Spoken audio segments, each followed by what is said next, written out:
Amados irmãos, a paz do Senhor Jesus Cristo.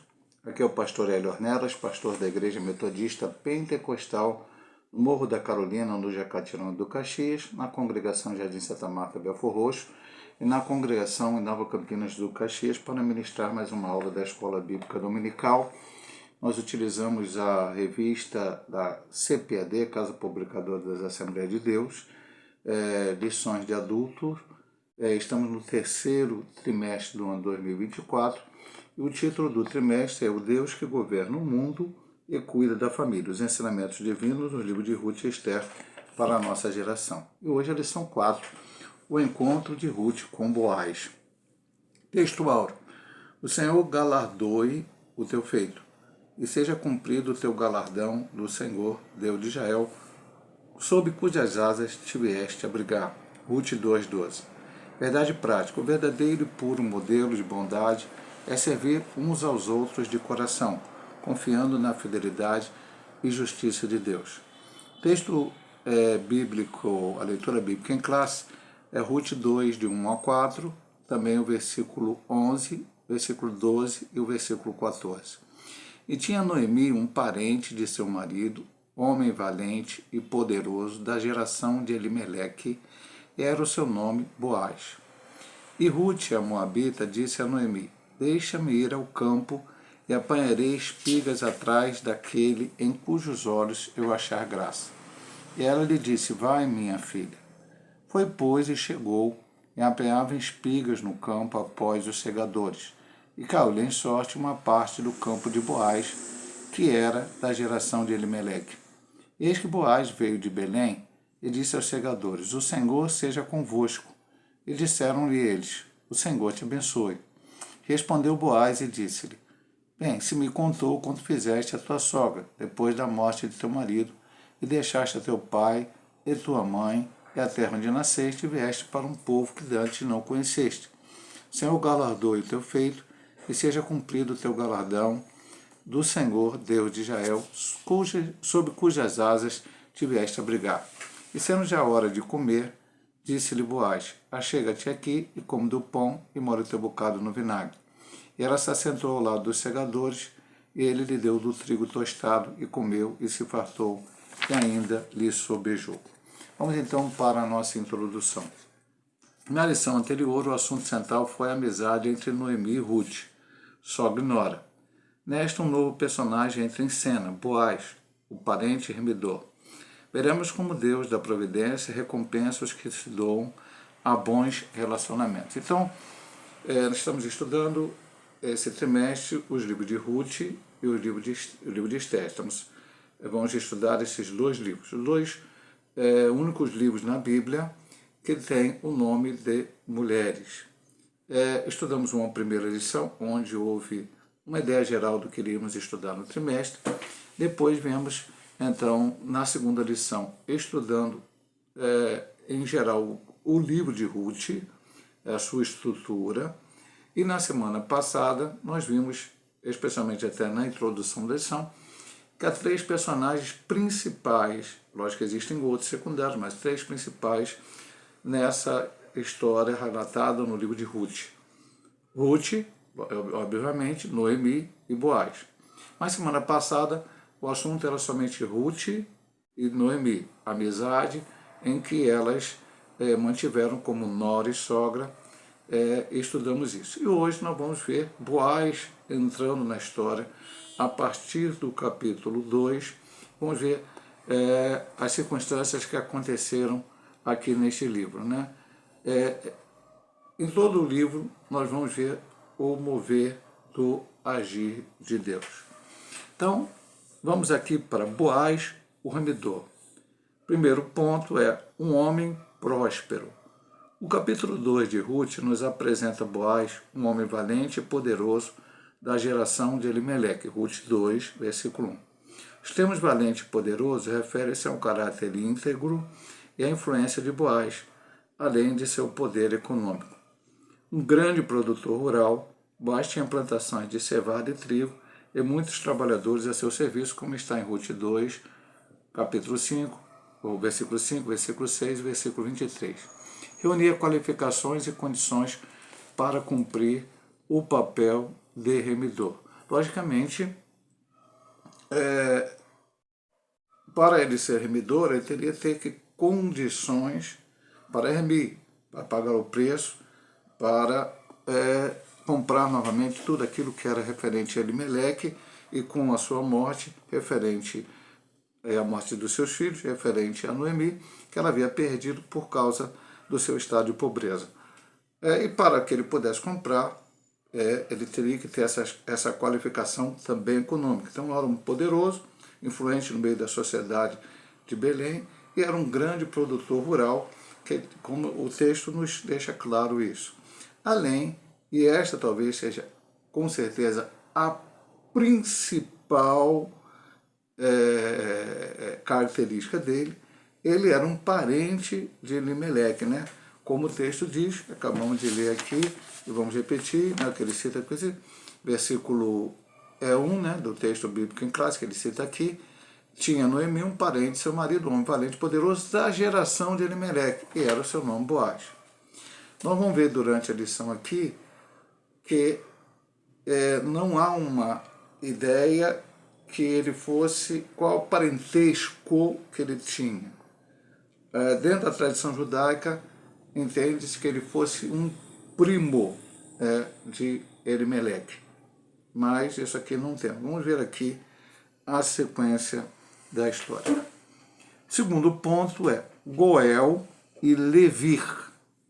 A expressão da geração de Elimeleque não nos permite saber o grau de parentesco entre Boaz e o marido de Noemi. Segundo uma tradição rabínica, era sobrinho. Eu falei primo, mas na verdade sobrinho. Como parente próximo, poderia ser o Goel, ou seja, o resgatador da terra que o falecido havia vendido. Então, ele foi embora, vendeu suas propriedades, foi morar lá em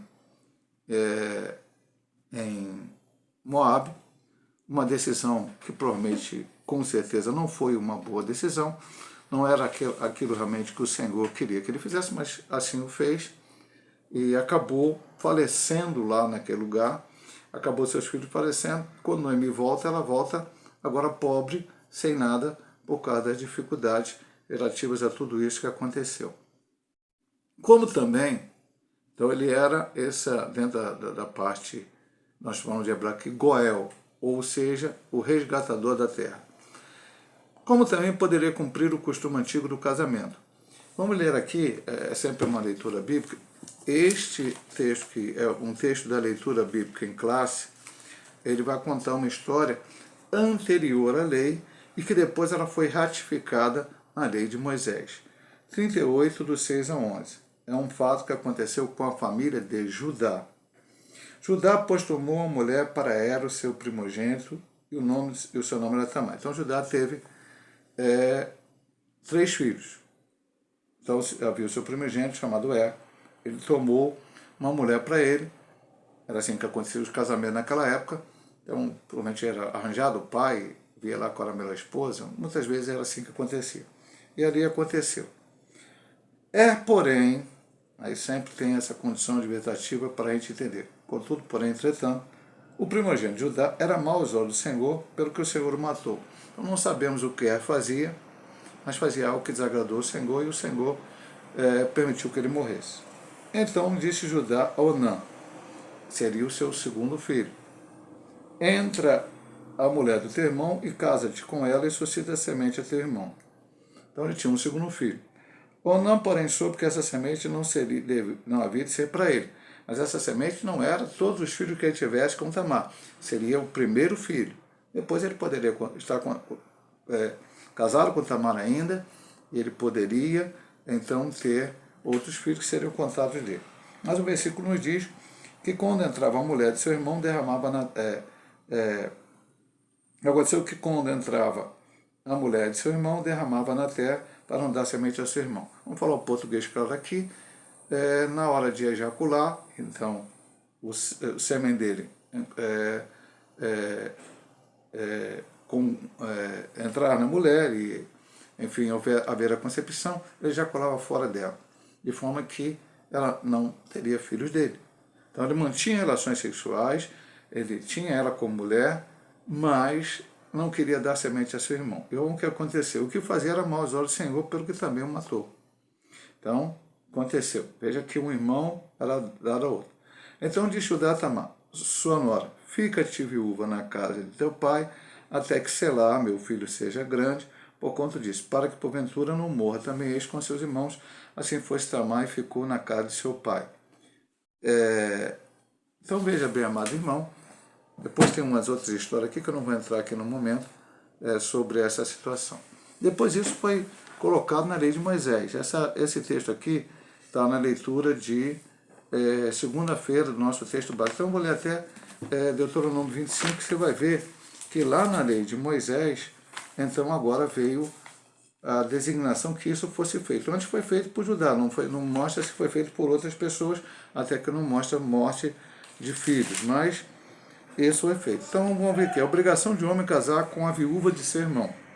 Quando alguns irmãos morarem juntos, e algum deles morrer, e não tiver filho, então a mulher do defunto não se casará com um homem estranho. De fora, seu cunhado entrará a ela, e a tomará por mulher, e fará a obrigação de cunhado para com ela, e será que o primogênito que ela der à luz estará em nome de seu irmão defunto, para que seu nome se não apague em Israel. Eu não vou seguir o texto, porque esse texto fala, se por acaso ele não quiser,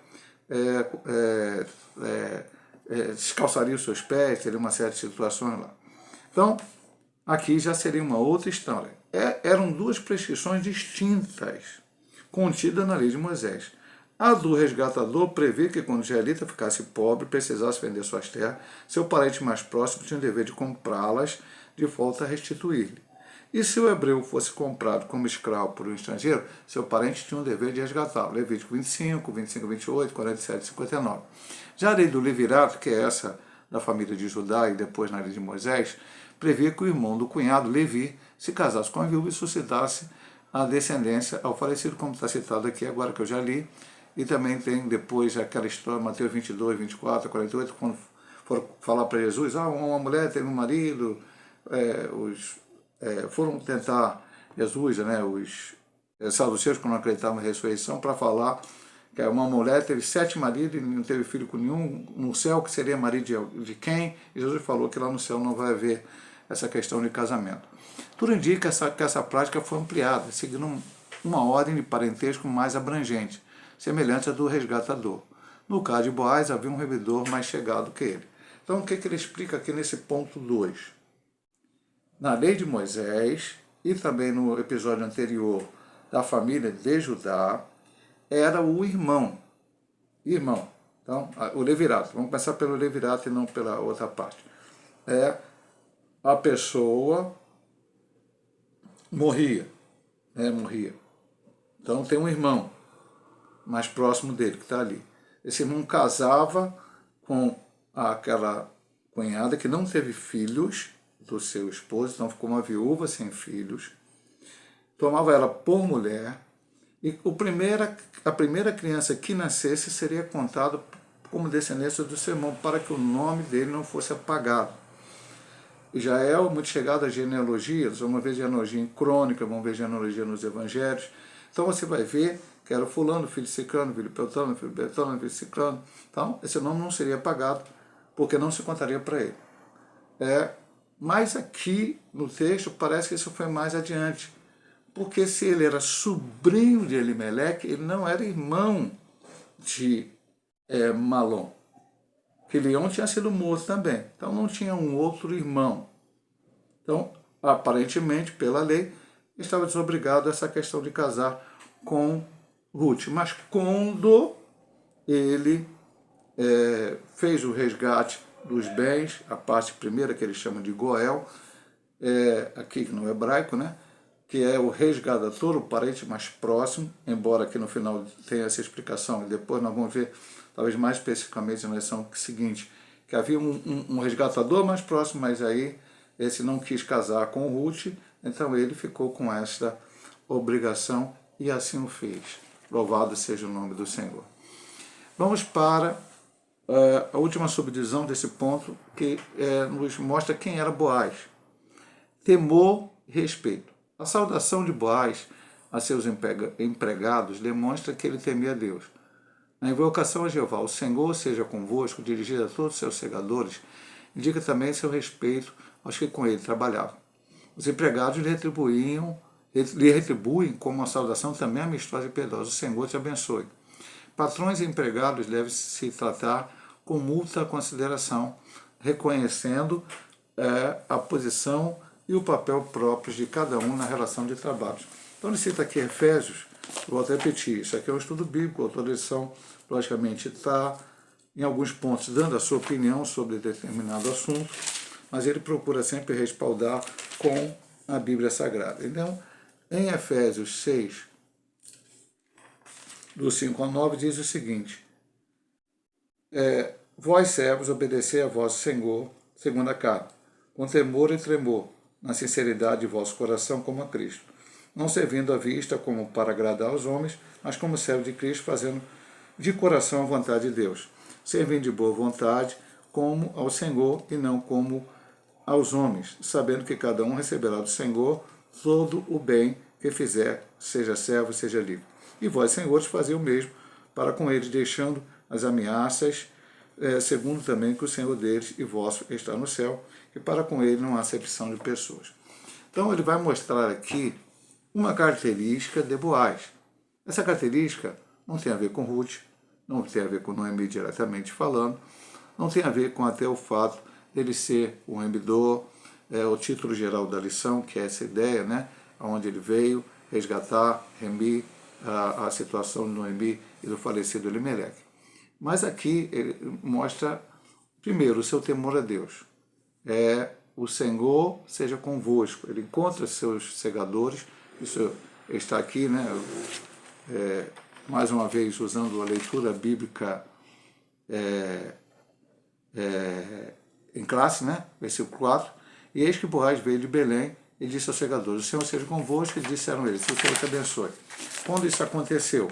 Aconteceu exatamente no dia que a Ruth foi fazer aquele trabalho que estudamos um pouco na semana passada, e hoje nós vamos também estudar um pouco, que era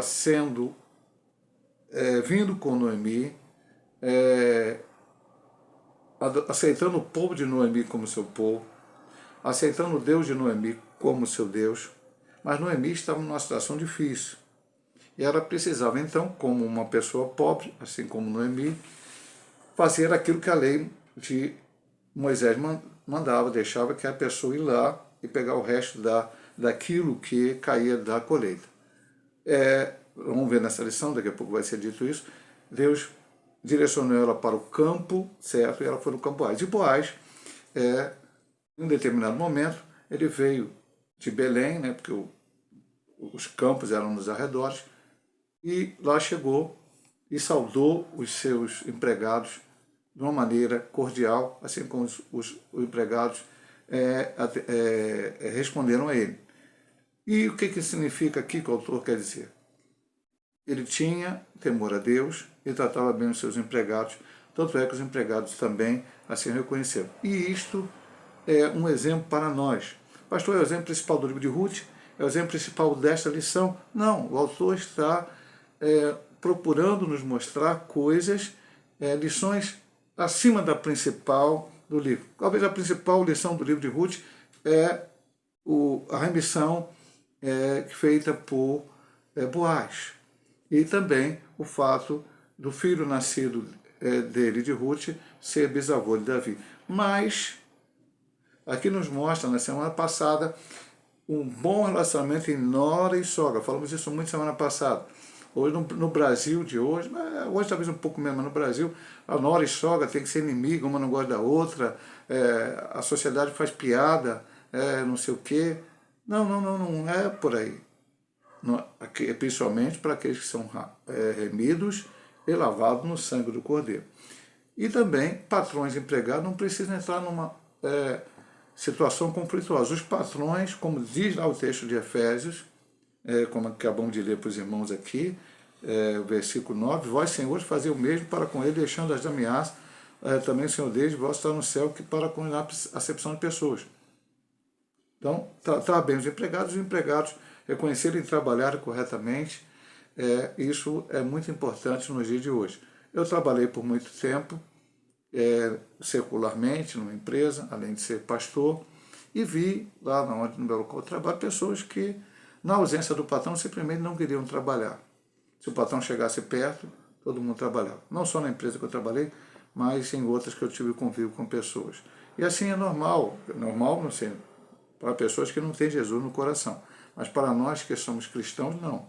Então, esse é um recado. E aí foi quando ele encontrou com Noemi, e nós vamos ver a partir de agora, com Ruth, quando ele chega ao lugar onde ele trabalhava, salva os seus trabalhadores, onde era o campo dele, e aí ele tem esse contato direto com Ruth. A lição de hoje é o encontro de Ruth com Boaz.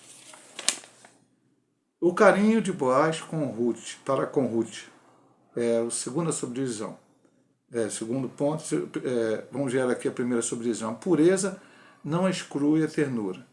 Logo que chegou ao campo, Boaz notou a presença de uma moça diferente entre os que respigavam, que é esse ato de ir lá pegar as sobras do que deixou cair no campo, ali que a gente já explicou semana passada, né? O pessoal ia colher, deixava cair alguma coisa, não pegava, deixava para os pobres. Ela foi ali para fazer isso e ele notou aquela pessoa diferente. Informado de que era Ruth, dirigiu-se a ela de forma carinhosa, chamando-a de filha. Deu liberdade para continuar catando espigas em sua plantação e lhe assegurou de que seria tratada com o devido respeito. Não dei ordem aos moços que te não toquem? Boaz se preocupou com a segurança de Ruth. Assédio moral e sexual são atitudes pecaminosas e perturbadoras no ambiente laboral, em qualquer área da vida. Boaz era um cavalheiro muito educado com todos. Um viver santo não exige que sejamos rudes e descorteses. Jesus, o mais puro dos homens, convivia com todos. É que nós vamos mostrar, por exemplo, Jesus em João capítulo 4, versículo 3 a 27, lidando com a mulher samaritana. O judeu não se lidava com o samaritano, mas Jesus foi lá e lidou. Vamos ler aqui, é um estudo bíblico, né? 2 Reis, capítulo 4, versículo 8 a 9. Vamos ler aqui. 2 Reis 4, 8 a 9. E sucedeu também um dia que, indo Eliseu a Sunem, havia ali uma mulher rica, a qual reteve a comer pão, e sucedeu que todas as vezes que passava ali se dirigia a comer pão, ela disse ao marido: eis que tenho observado que este que passa sempre por nós é um santo nome de Deus. Então, esse ponto que nos fala, a pureza não exclui a ternura. Chegou lá, viu uma moça diferente, perguntou quem era ela. Ele não a conhecia pessoalmente. Então disseram para ela: essa aqui é Ruth, a nora de Noemi, que veio estar com ela. Ele se chegou a ela com palavras carinhosas, com todo respeito, como diz o ponto. Por quê? Porque ele já tinha ouvido falar da atitude de Ruth, que ela poderia ter voltado para a sua terra.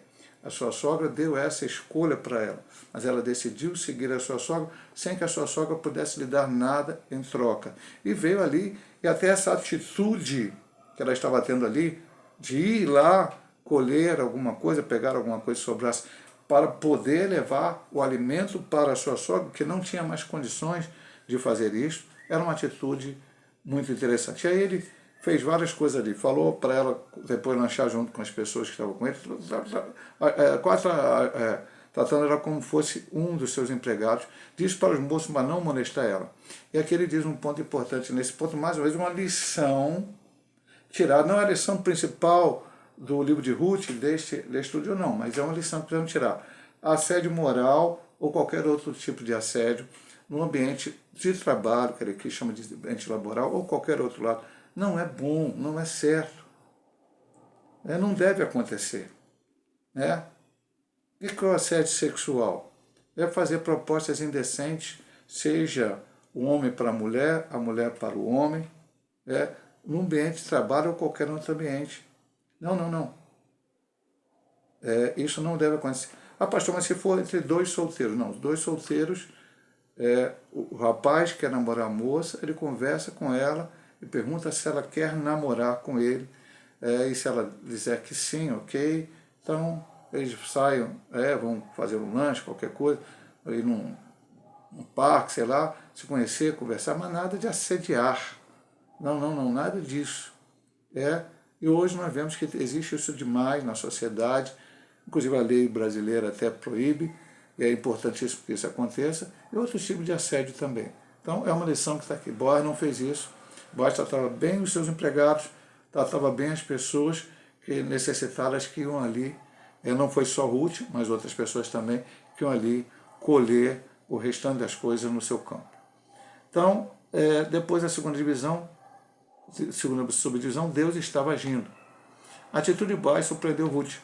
Como estrangeira e pobre, certamente ela tinha receio de como seria tratada. Agia com educação e discrição. Pastor, está aqui o versículo 7. Deixa eu ver se está na leitura. Não está na leitura. Vamos ler aqui na própria Bíblia. Não dá para o texto bíblico em classe ter todos os versículos, né? Então, 2,7. E disse-lhe ela, deixa-lhe colher espigas, juntar entre as gavelas após os segadores. Assim ela veio, e desde pela manhã até agora, a não ser um pouco, esteve sentada em casa. Então, ela agia discretamente, tranquilo. Impressionado com o gesto de Boaz, inclinou-se ao chão e, de forma humilde, reconheceu ser indigno do tratamento que recebeu. Havia uma motivação especial na conduta de Boaz. Ele já conhecia a bela história de Ruth. Um bom testemunho nos abre muitas portas. Então, o versículo 11 que está no texto, respondeu Boaz e disse, bem se me contou quanto fizeste a tua sogra. Então veja bem, meu amado irmão, a gente não deve fazer as coisas para aparecer, para que as outras pessoas batam palmo para nós, para que as outras pessoas venham nos elogiar. Porque muitas vezes o elogio das pessoas hoje nos elogiam e amanhã nos criticam. Nós não devemos fazer as coisas, e hoje é muito normal isso, né? Normal, maneira de falar, né? As pessoas fazem, vão divulgar em redes sociais aquilo que fizeram. Não, não. Deus não chamou para isso. Agora, o bem, as coisas boas, as coisas certas, temos que fazer sim. E quando assim o fazemos, com a graça e a direção de Deus, certamente, como a Bíblia diz lá em Hebreus, estamos cercados de uma grande nuvem de testemunhas. Pessoas estarão vendo, eu sempre falo, nós pregamos mais com palavras ou com ações e atitudes? Eu digo para os irmãos, com ações e atitudes. Porque se eu pregar, falar para alguém de Jesus, mas não agir como Jesus agiu, não tentar ser igual a Ele, e que as pessoas olhem em mim e vejam a presença de Cristo, então talvez as minhas palavras não alcançarão vidas. Então eu preciso dar um bom testemunho e também pregar a palavra que não pode deixar de ser pregada. Ruth agiu de uma forma que ela está relatado aqui, talvez Noemi tinha falado, mas quando ela falou, teu povo é meu povo, teu Deus é meu Deus, aquilo tudo, ela falou, ela e Noemi sozinha. Não tinha ninguém ali perto para ouvir aquilo. Depois, o Espírito Santo, certamente, colocou aqui no coração de Samuel, que cremos que foi ele que escreveu o livro, né? A história chegou até ele, e ali foi relatada, que não aconteceu no tempo dele, foi acontecendo no tempo anterior, e está escrito aqui para nós. Ela não chegou em Belém contando para todo mundo o que tinha acontecido, mas ela agiu. E Boaz soube, ele diz aqui no final, o bom testemunho abre muitas portas, porque Deus vai lá e honra aquilo que nós estamos fazendo, se principalmente estivermos fazendo para a glória do nome dele. Vamos para a última subdivisão do ponto 2, sensível e espiritual. Boaz conciliava firmeza moral e sensibilidade, ternura e espiritualidade. O versículo-chave do livro é uma declaração feita por ele a Ruth, que é o versículo 12. Então veja bem, meu amado irmão, foi citado semana passada, eu falei na lição passada, porque o autor citava esse texto. O Senhor galardoe o teu feito e seja cumprido o teu galardão do Senhor. O Senhor Deus de Israel, sob cujas asas te viesse a abrigar. Louvado seja Deus. Vamos aqui continuar. Boaz tinha uma profunda compreensão espiritual. Ele reconhecia que o Deus dos hebreus não estava limitado a fronteiras territoriais ou barreiras étnicas. E como servo de Yahvé, estava sendo usado para abençoar uma piedosa moabita. Suas palavras tocaram profundamente o coração de Ruth e lhe deram um grande conforto. Versículo 13. E disse ela, ache eu graça em teus olhos, Senhor meu, pois me consolaste e falaste ao coração da tua serva, não sendo eu nem ainda uma das tuas criadas. Então, veja bem, meu amado irmão, temos que ter essa sensibilidade espiritual, como ele tinha. Era proibido de Israel se misturar com outros povos? Era. Isso era necessário? Era. No tempo do juízo, mais ainda? Sim. Elimeleque provavelmente tomou uma decisão errada? Sim. Foi para Moabe? Sim. Seus filhos casaram com mulheres moabitas? Não deveriam casar com mulheres moabitas? Sim. Aconteceu uma tragédia no meio daquela família? Morreu Elimeleque, morreu Boaz, morreu Malom e Quilion? Sim. Mas Noemi resolveu voltar, e na sua volta acabou Ruth voltando com ela e se convertendo, ou havia já se convertido lá, né, como falamos semana passada, e veio e concretizou isso.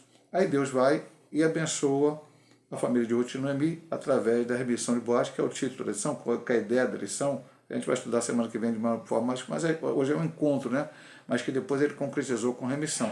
Então, ele tinha essa compreensão espiritual. O Senhor disse para Abraão: em ti serão benditas todas as nações da terra. Ele não disse: em ti serão benditas somente a tua descendência. Lógico que isso aconteceu literalmente com Cristo. Mas no Antigo Testamento nós vemos Raabe se convertendo, Ruth se convertendo, Naamã se convertendo, pessoas que não eram judeus, mas que por alguma ação, algum acontecimento, alguma situação, vieram se converter. Vieram a um projeto de Deus, que a gente às vezes não consegue entender, mas Deus agiu assim. Ele falou aquelas palavras: sobre as asas do Deus de Israel vieste te abrigar. Ela não veio se abrigar sobre as asas de Boaz ou de qualquer outro remidor, mas do Deus de Israel. E o Deus de Israel estava começando a abençoar ela. E ela se consolou com aquelas palavras, ela se consolou com aquela palavra que disse, dizendo, bem humilde, né? Sou nenhuma das tuas criadas. Ela não quis se exaltar. E é uma grande lição também a humildade de Ruth. Então vamos aqui para o ponto 3. A colheita de Ruth e a sua sobrevivência. Primeira subdivisão, a lei da semeadura. Uma cosmovisão secular produz a ilusão de que vivemos em um mundo dos homens, apartados de Deus e não afetados por ele. Isso é fruto de uma incredulidade crescente. Lucas 18, do 1 a 8, 1 Timóteo 4, 1. Então vamos ver. Tem uma incredulidade crescente, pastor? Vamos ver aqui. O autor da lição diz que está na Bíblia. Será que está na Bíblia mesmo? Vamos ver, né? 4.1. Mas o Espírito, Espírito, Paulo disse: eu estou falando de seu Espírito. Expressamente diz que nos últimos tempos, que os últimos tempos são esses que nós estamos vivendo, apostatarão alguns da fé, abandonaram a fé original, a fé bíblica, dando ouvidos a espíritos enganadores, a doutrina demônio, e a gente vai. Só citou um, é o tempo que nós estamos vivendo. Essa visão dualista em nada conduz com as Escrituras e com a realidade dos que confiam no Senhor da providência. Ruth decidiu servir ao Deus de Israel em vez de Quemós, o Deus dos Moabitas, cuja adoração incluía o sacrifício de crianças, como está escrito. Vamos ler aqui. Era assim, pastor? Crianças eram sacrificadas ao Deus Quemós? Não dá para ler todos os textos, mas vamos ler aqui 21, 29 de... Ai de ti, Moabe, perdido és, povo de Quemós, entregou seus filhos que iam fugindo, suas filhas como cativas a Sião, rei de Israel. Aqui não fala do sacrifício, mas fala desse Deus dos Moabitas, mas depois nós vamos ver aqui outras situações que aconteceram na época do juízo. Agora ela começava a experimentar a mão visível de Jeová Jiré, agindo graciosamente em seu favor. A lei da semeadura funciona integralmente. Então, o que ele quer dizer aqui, nesse ponto? Lei da semeadura. Você não planta batata e colhe laranja. Você não planta tomate e colhe feijão. Então você planta tomate e colhe tomate. Planta batata e colhe batata. É assim. Não acontece diferente. Deus pode fazer milagres. Você plantar num solo que talvez não seja bom para aquela agricultura, e mesmo assim a agricultura flui porque Deus abençoou, pode. Agora, se você plantar batata, não vai nascer outra coisa. Então aqui ele está falando também na nossa vida. É lógico, pastor, evitará que crentes passarão por dificuldade? Não, não estamos falando que se você fizer só coisas boas, você nunca vai ter problema. Não, não é isso que o autor da lição quer dizer, nem o que a Bíblia quer dizer, e nem o que estamos dizendo aqui. Mas eu não poderei querer coisas boas se eu planto coisas más, se eu faço coisas ruins, se eu não me dedico ao meu próximo, foi o que aprendemos semana passada, altruísmo, pensar no outro em primeiro lugar que você, está mais preocupado com o seu próximo que consigo mesmo. Então, Ruth plantou, abandonando seu Deus Queimós e querendo estar ao lado de Jeová Jiré. Deus foi lá e honrou ela, e abençoou ela, e esteve ao lado dela, como nós vamos ver aqui no final, especialmente, eu gostei muito desse ponto, a subdivisão 2, e eu quero comentar mais aqui. Os acasos de Deus está entre aspas, porque para Deus não tem acaso, por isso ele colocou entre aspas. O primeiro sinal da ação de Deus foi a escolha aparentemente aleatória de Ruth fez, indo apanhar espiga no campo de Boaz. Está aqui no versículo 3 aqui do nosso texto. Foi, pois, e chegou e apanhava espiga no campo após os segadores e caiu em sorte uma parte do campo de Boaz, que era da genealogia de Elimeleque. Como é que caiu por sorte? A gente não sabe. Havia um sorteio, você pobre vai para aquele campo, você pobre. O que houve, não sei, mas Deus mandou ela para ali, como nós vamos ver no ponto. Então, Deus estava nesse controle de tudo. Para ela, era apenas uma casualidade, quando na verdade era um inequívoco ato de providência divina. Deus tem o controle de tudo e age em favor dos que o amam. É mesmo, pastor? Amado irmão, quer reforçar a sua fé? Estude bem as lições da escola dominical, leia os textos bíblicos. Esses textos não são citados aleatoriamente, como aqui o Fábio está lá e ido lá, não foi aleatoriamente, mas talvez Deus queira falar com você através desses textos aqui. É um texto bastante conhecido, mas eu vou ler para você porque vale a pena. Sabemos que todas as coisas contribuem justamente para o bem daqueles que amam a Deus, daqueles que são chamados pelo seu decreto. Então todas as coisas contribuem para o bem. Ela estava pobre, precisando, dificuldade, tinha que colher num campo e Deus foi lá e mandou ela para o campo certo. Aconteceu imediatamente tudo que ela precisava? Não. Há um processo até que tudo aconteça dentro do tempo de Deus, dentro do agir de Deus. Quando Ruth retornou para casa e contou onde havia trabalhado, Noemi não escondeu sua exultação. Uma esperança brotou do coração da pobre viúva. Aqui ele cita Jó 14, 7, 9, que ainda que a árvore esteja seca, a sua raiz não pode florescer, porque Deus pode fazer florescer, não é a ciência, o homem, a tecnologia, mas Deus pode assim o fazer. Noemi, embora fragilizada espiritualmente pelas decisões erradas tomadas antes de ter ido para Moab, ter perdido o esposo e o filho com as dificuldades que houveram, voltar pobre, depois mandou até chamar ela de amargurada, Mara, aquelas coisas todas, mas ela continuava com a sua fé em Deus, ela tinha a sua fé em Deus e ela acreditou. E ela então pôde entender que aquela ação não foi aleatória. Ruth não foi por um acaso para o campo de Boaz. Deus a levou para aquele lugar. Vamos ler aqui o texto dessa palavra de Ruth, que eu acho importantíssimo, de Noemi. Você vai ver aqui a fé que ela teve nesse momento ao falar essa palavra para Ruth, até para aumentar também a fé de Ruth, para que a Ruth também pudesse crer. Quando Ruth conta para ela onde foi, o que aconteceu, ela diz, então Noemi disse à sua nora, bendito seja o Senhor, aleluia, que ainda não tem deixado a sua beneficência nem para com os vivos, nem para com o morto, não só para ela, mas também para Elimeleque e seus filhos. Disse Noemi, este homem é nosso parente chegado e um dentre nossos remidores.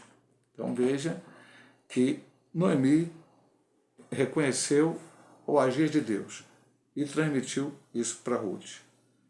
Não há coincidência, eu tenho pregado isso muitas vezes na igreja, minha mãe fala, não há coincidência na vida do servo do Senhor. Há projetos de Deus. Há a presença de Deus que sabe o que vai acontecer e nos dá a oportunidade de usufruirmos das suas bênçãos e também de abençoarmos pessoas dentro daquele processo a qual Deus está permitindo que nós passamos, seja ele qual for, que foi um processo muito difícil, certamente para Noemi e para Ruth, mas que depois se transformou em bênção. Agora vamos para o resultado da colheita, última subdivisão dessa lição. Alguns frutos de nossas ações são colhidos de imediato, outros levam um tempo para aparecer. Pela forma graciosa como ela é tratada, Ruth colhia cereais em abundância diariamente nos campos de Boaz. A colheita garantia sua sobrevivência de sua sogra. O trabalho árduo durou toda a estação. Entre março e abril colheu cevada e de abril a junho trigo. Concluído o trabalho, ficou com a sua sogra, como de Ruth 2:23.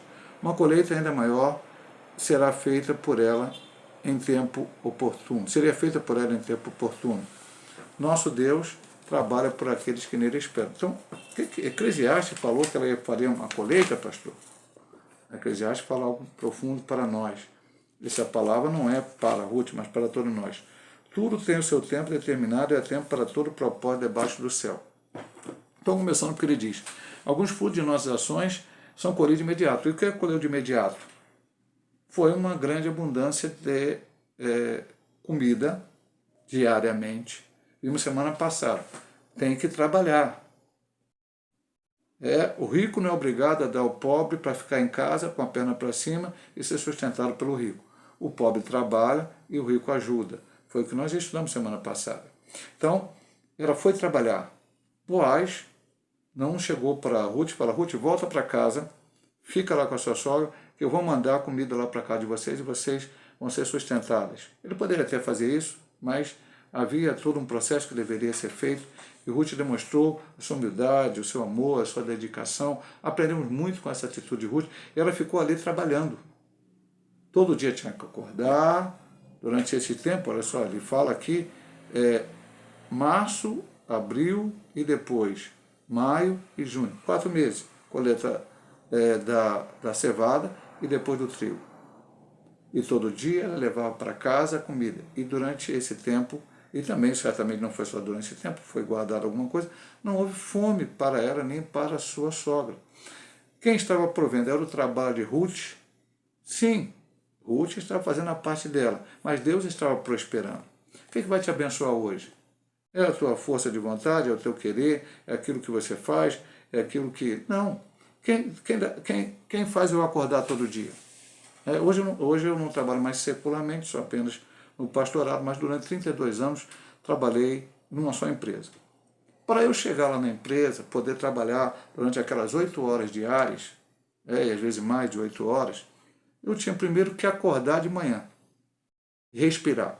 Quem me deu o fato de acordar e respirar foi Deus. Eu tinha que ter saúde. Em alguns momentos fiquei doente, faltei o trabalho, fui a médico, mas em alguns momentos apenas, na maioria dos dias, eu estava lá. Quem me deu saúde? Foi Deus. Quem me curou no momento que eu estive enfermo? Foi Deus.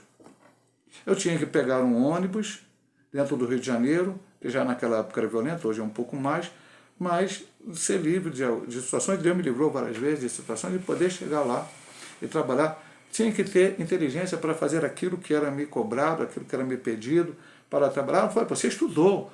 Não, mas irmão, se eu voltar lá atrás, quando eu estudei, eu vou entrar na mesma ótica. Para sair para o colégio, eu tinha que primeiro acordar. Tinha que me deslocar. Tinha que ter a sabedoria que Deus me deu. Nós não temos mérito nenhum. Temos, meu amado irmão, não é tirando o mérito. Ruth foi lá e trabalhou. Você faça a sua parte, que Deus vai fazer a dele. Ela fez, Deus abençoou a vida dela. Mas isso é apenas o início da bênção.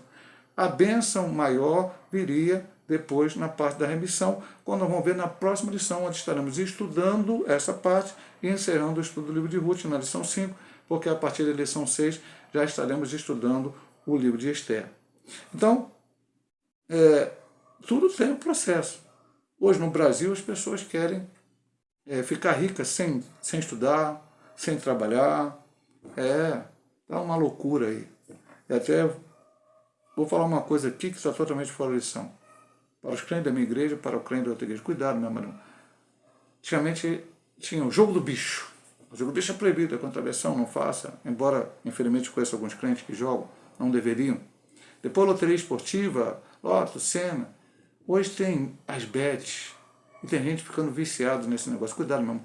A nossa sorte é o Senhor. É buscar primeiro o reino de Deus e todas as outras coisas vos serão acrescentadas. Deus quer que nós façamos como Ele diz. O Senhor mandou Adão chegar. Aí tu dizer, pastor, não existia isso naquela época. Lógico, meu amado irmão, não existia, mas a ordem dada a Adão passa para todos os homens. Mas Deus mandou para Adão, vai lá, fica na frente do computador jogando, se o time ganhou, se o time perdeu, se o jogador jogou, vai ter cartão amarelo para ganhar muito dinheiro e ficar rico, milionário. Não, porque as pessoas não ficam milionárias com isso, um ou outro fica ganhando dinheiro, mas a maioria das pessoas somente gasta e fica viciado naquilo. Então isso não é para cristãos, não é para servo de Deus. Servo de Deus tem que esperar no Senhor, fazer a sua parte. Deus te deu condição de estudar, estude. Deus te deu condição de trabalhar, trabalhe. Honestamente, e Deus vai te dar. Foi isso que Ruth fez. E Deus tinha algo melhor preparado para ela. Porque aqui, como diz o último versículo, nós conhecemos de cor salteado, até tem corinho, né, hino, né, cantado aí, o Deus que trabalha por aqueles que nele esperam. Enquanto você está fazendo a sua parte, Deus não está sentado olhando para cima, curtindo a vida. Deus já está trabalhando para você. Jesus disse, meu Pai trabalha até agora e eu também. Jesus parou de trabalhar quando ele saiu dessa terra? Não. Não. A Bíblia, quando Estevão foi morto, ele diz, eis que vejo o céu aberto, o Filho do Homem à direita de Deus Pai Todo-Poderoso. A Bíblia diz que ele está intercedendo por nós, meu amado irmão. Louvado seja Deus. Nós fazemos aqui a nossa parte e Deus faz a dele. Vamos para a conclusão desta lição maravilhosa, lição de número 4. A atitude de fé de Ruth estava sendo recompensada. Sua prontidão em cuidar da sogra levou a encontrar conforto e proteção naquele que seria o resgatador de toda a família e que incluiria na genealogia do Redentor da humanidade. O Deus de Ruth é o nosso Deus. Deus continua agindo por aqueles que decidem se abrigar debaixo de suas asas. Confiar nele e viver fazendo o que lhe agrada é o meio infalível de alcançar sua misericórdia e favor. Então ele disse aqui durante a lição, que talvez o texto principal da lição seja Ruth 2:12, quando Boaz diz para Ruth que ela veio se abrigar sobre as asas do Deus Todo-Poderoso. Nós também, antes de ser cristãos, pastor, o senhor nasceu no Evangelho. Nasci no Evangelho, minha mãe levou na igreja, mas com 14 anos eu tive que aceitar Jesus. Se não tivesse aceitado Jesus, eu seria apenas mais um frequentador de igreja, ou talvez nem tivesse, a partir de uma certa idade, frequentado mais. Mas eu aceitei ele de coração e me tornei um membro da Igreja Metodista, na época chamada Igreja Metodista do Brasil, e depois na Metodista Pentecostal. Okay? Mas todos nós nascemos em pecado. Até preguei isso na Congregação Nova Campina domingo. Efésios 2, de 1 a 10. Nascemos em pecado, precisamos de Cristo, e Ele agiu na nossa vida, aceitamos Ele como Salvador, pela graça sois salvos, enfim. O Senhor, a partir do momento que aceitamos a Ele como único e eterno Salvador, nós viemos nos depositar debaixo da asa desse Deus. Ruth largou Queimós, largou a cultura moabita, largou as práticas moabitas, largou toda aquelas besteiras que lá se faziam, e veio estar sobre esse Deus.